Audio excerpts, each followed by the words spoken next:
11 अक्टूबर 2023 को पाकिस्तान के सूबा पंजाब में एक आम सी सुबह थी, मगर किसी को अंदाजा नहीं था कि ये सुबह तारीख का हिस्सा बनने वाली है।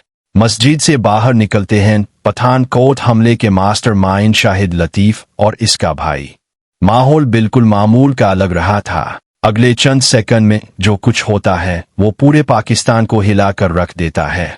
वो शख्स जिसने 2016 में भारत की सरजमीन पर खून बहाया था, जिसने पठानकोट एयरबेस पर हमले की साजिश रची थी, आज वही शख्स अपने ही मुख में मौत के सामने खड़ा था। शाहिद लतीफ कई बरसों तक भारत की मोस्ट वांटेड फहरिस्त में शामिल रहा, लेकिन पाकिस्तान में खिले आम घूमता रहा। मगर 2023 में खेल बदल चुका था। तरीके बदल गए थे, हिकमत अमली बदल गई थी और पैगाम बिल्कुल वाज़ेह था। इस वीडियो में हम आपको शाहिद लतीफ की पूरी कहानी बताएंगे। गुजरावाला से कश्मीर तक के सफर से लेकर पठानकोट हमले की मंसूबाबंदी तक, और फिर वो खामोश ऑपरेशन जिसमें सरहद पार किए बगैर भारत ने अपने सबसे बड़े दुश्मन को इसके अपने घर में खत्म कर दिया। ये कहानी है बदले की, हिकमत अमली की और नए दारत की। शाहिद लतीफ की पैदाइश पाकिस्तान के शहर गुजरावाला में हुई। इसके इब्तिदाई साल ज्यादा ज़ेरे बहस नहीं रहे, लेकिन 1990 की दहाई के आगाज में जब कश्मीर के हालात इंतहाई कशीदा थे, इसी दौरान शाहिद लतीफ का नाम पहली बार सिक्योरिटी एजेंसियों के रिकॉर्ड में आया। 1993 में शाहिद लतीफ ने कश्मीर में दरअंदाजी की। इस वक्त सरहद पार दहशत गर्दी तेजी से बढ़ रही थी। कश्मीर पहुंचकर वो असलहे की स्मगलिंग करने लगा। पाकिस्तान से हथियार लाकर दहशत गर्दों तक पहुंचाता था। सिर्फ यही नहीं, वो कश्मीरी नौजवानों को भी गुमराह करने लगा। उन्हें बड़े बड़े ख्वाब दिखाए जाते, बहकाया जाता और आहिस्ता आहिस्ता दहशत गर्दी के रास्ते पर धकेल दिया जाता। 1994 में भारतीय सिक्योरिटी फोर्सेस ने शाहिद लतीफ को गिरफ्तार कर लिया। इस पर दहशत गर्दी से मुताल्लिक कई संगीन इल्जामात लगे और तफ्तीश के बाद इसे जेल भेज दिया गया। इस वक्त किसी को अंदाजा नहीं था कि ये गिरफ्तारी इसकी कहानी का इख्तिताम नहीं बल्कि एक नई शुरुआत साबित होगी।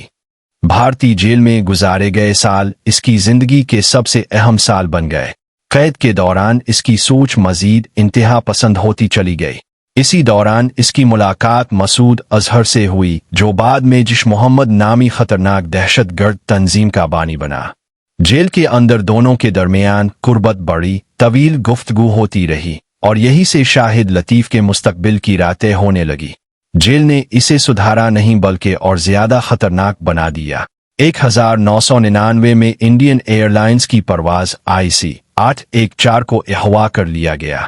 जहाज को कंधार ले जाया गया और भारत हुकूमत पर दबाव डाला गया कि मसूद अजहर और दीगर दहशतगर्दों को रहा किया जाए।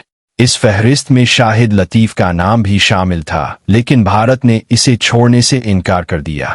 मसूद अजहर रहा होकर पाकिस्तान चला गया, मगर शाहिद लतीफ जेल में ही रहा। तकरीबन 16 साल कैद में गुजारने के बाद 2010 में सजा पूरी होने पर शाहिद लतीफ को पाकिस्तान डिपोर्ट कर दिया गया। वापस पहुंचते ही वो जैश मोहम्मद में शामिल हो गया और जल्द ही लॉन्चिंग कमांडर बन गया, जिसका मतलब था दहशतगर्दों की भर्ती, तरबियत और उन्हें भारत भेजना। 29 दिसंबर 2015 की रात 4 दहशतगर्द भारत में दाखिल हुए और 2 जनवरी 2016 को पठानकोट एयरबेस पर हमला कर दिया। तकरीबन 80 घंटे तक जारी रहने वाली इस लड़ाई में 7 भारतीय सिक्योरिटी एहलकार शहीद हुए। तहकीकात से वाज़ेह हुआ कि इस पूरे हमले के पीछे शाहिद लतीफ का दिमाग था। इसके बाद भारत और पाकिस्तान के ताल्लुकात शदीद मुतासिर हुए। शाहिद लतीफ को भारत की मोस्ट वांटेड फहरिस्त में डाल दिया गया और 2022 में इसे बाज़ाब्ता दहशतगर्द करार दिया गया, मगर वो पाकिस्तान में आज़ाद घूमता रहा। 2023 में भारत ने नई हिकमत अमली अपनाई। पाकिस्तान में छुपे दहशतगर्दों को नामालूम शूटर्स के जरिए निशाना बनाया जाने लगा। खौफ का माहौल पैदा हो गया। कई दहशतगर्दों ने ISI से तहफ़्फ़ुज़ मांगा। भारत का अगला हदफ शाहिद लतीफ था, मगर वो ISI की हिफाजत में था। इसके असलहे की सप्लाई बांग्लादेश से आती थी, जिसका अहम किरदार मोहम्मद उमैर नामी शख्स अदा करता था। भारतीय खुफिया एजेंसी ने मोहम्मद उमैर को पकड़कर इसे पैसों के बदले मालूमात देने पर राजी कर लिया। निगरानी के दौरान मालूम हुआ कि शाहिद लतीफ रोजाना सियालकोट की नूरा मदीना मस्जिद जाता था, जहां नमाज के वक्त वो अकेला होता था। 9 अक्टूबर का मंसूबा नाकाम हुआ, मगर 11 अक्टूबर 2023 को मंसूबा कामयाब हो गया। नमाज के बाद जैसे ही शाहिद लतीफ और इसका भाई मस्जिद के पिछले दरवाजे से बाहर निकले, मोटरसाइकिल पर सवार शूटर्स ने फायरिंग कर दी। चंद ही लम्हों में दोनों मारे गए और शूटर फरार हो गए। यूं भारत का मोस्ट वांटेड दहशतगर्द अपने ही मुल्क में दिन दिहाड़े मारा गया। बाद में मोहम्मद उमैर को लाहौर एयरपोर्ट से गिरफ्तार कर लिया गया और असलहा सप्लाई करने वाला नेटवर्क भी बेनकाब हो गया। पाकिस्तान ने इल्जाम लगाया कि इस कत्ल के पीछे भारत की खुफिया एजेंसी है, मगर भारत ने उन इल्जामात को मुस्तरद कर दिया। जिम्मेदारी किसी ने कबूल नहीं की, लेकिन पैगाम साफ था।